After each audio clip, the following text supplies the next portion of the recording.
Tibetan শিলচরের পক্ষ থেকে প্রদীপ কুমার নাথ। আজকে 1 মে বুধবার আমি শিলচর বরাক নদীতে এসেছি, কারণ অনবরত বৃষ্টির ফলে শিলচর শহরের বেশ কিছু রাস্তাঘাটে মিনি বন্যার সৃষ্টি হয়েছে। তাই আমরা আজকে ভাবলাম শিলচর বরাক নদীতে যাব এবং বরাক নদীর বর্তমান পরিস্থিতির সমস্ত খবরাখবর গ্রাউন্ড জিরো থেকে তুলে ধরার চেষ্টা করব, কারণ টিবিটিয়ান শিলচর সর্বদা ভালো ভালো খবর, মানুষের উপকারের খবর জনসমক্ষে তুলে ধরে। দর্শক, আপনারা আমার সঙ্গে থাকুন, আমরা সমস্ত খুঁটিনাটি খবর দেখানোর চেষ্টা করব। আমরা বরাক নদীকে কখনো ভুলতে পারি না। তার মূল কারণ হলো, আমরা সবাই জানি 2022 সালে এই বরাক নদী বেতুকান্দি রাস্তা দিয়ে শিলচরে প্রবেশ করে শিলচর শহরকে তেহেস নেহেস করে দিয়েছিল, মানুষকে সর্বহারা করে দিয়েছিল। এমনকি কিছু কিছু এলাকাতে মানুষের টুল্লির উপর দিয়ে জল প্রবাহিত হয়ে গিয়েছিল। আমরা ছোট থেকে বড় হয়েছি, কিন্তু এত বড় বিশাল বন্যা আমরা কখনো দেখতে পাই না। তাই 2022 সালের মহাবন্যাকে শিলচরবাসী কখনো ভুলতে পারে না। তাই আমরা ভাবলাম, অনবরত বৃষ্টি হচ্ছে, শিলচর শহরের রাস্তাঘাটে প্রায় মিনি বন্যার সৃষ্টি হয়েছে, তাই বরাক নদীর বর্তমান পরিস্থিতির খবর জনসমক্ষে তুলে ধরা জরুরি। কারণ মানুষের নিশ্চয়ই জানার ইচ্ছা আছে বরাক নদীর বর্তমান পরিস্থিতি কেমন। আপনারা দেখতে পাচ্ছেন শিলচর বরাক নদীর জল অনেক কম, তাই ভয়ের কোনো কারণ নাই।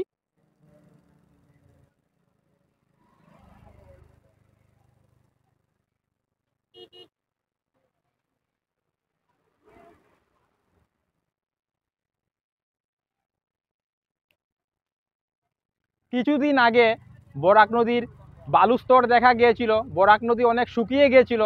মানুষ বরাক নদীর আশেপাশে সবজি লাগিয়েছিলেন, কিন্তু অনবরত বৃষ্টির ফলে বরাক নদীর যে বালুস্তর সেটি ডুবে গেছে। কিন্তু বরাক নদীর জল অনেক কম, আপনারা দেখতে পাচ্ছেন, কোনো ভয়ের কারণ নাই। তাই আমরা শিলচরবাসীকে আমরা জানানোর চেষ্টা করছি, আপনারা কোনো ভয় করবেন না, কারণ বরাক নদীর জল অনেক কম আছে।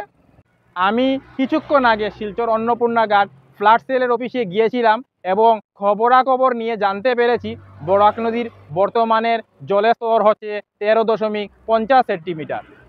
বরাক নদীর বিপদসীমা হচ্ছে 19.83 সেন্টিমিটার। তাই শিলচরবাসীর ভয়ের কোনো কারণ নাই, বরাক নদীর জল অনেক কম। শিলচর শহরের রাস্তাঘাটে যে মিনি বন্যা দেখতে পাচ্ছেন, এটা বৃষ্টির জমা জল, বৃষ্টির জল জমে সেই মিনি বন্যার সৃষ্টি হয়েছে। আমরা সমস্ত খবরাখবর দেখানোর চেষ্টা করছি। বর্তমানে আমি শিলচর দুধপাতিল অন্নপূর্ণাঘাট ব্রিজের গ্রাউন্ড জিরো থেকে সমস্ত খবরাখবর দেখানোর চেষ্টা করছি। কোনো চ্যানেলে খবরাখবর করে নাই, তাই টিবিটিয়ান শিলচর ভাবলো এটি মানুষের উপকারের খবর, তাই আমরা এই খবরাখবর করতে বাধ্য হয়েছি। আপনারা নিচ্ছুকে দেখে নিন বরাক নদীর বর্তমান পরিস্থিতি। দূর দূর আমার ক্যামেরা যাচ্ছে, আপনারা দেখতে পাচ্ছেন বরাক নদীর জল অনেক কম। বরাক নদীর দুই ধারে সবুজ রঙের গাছপালা দেখা যাচ্ছে, খুব সুন্দর মনোহর দৃশ্য ফুটে উঠেছে। দেখুন,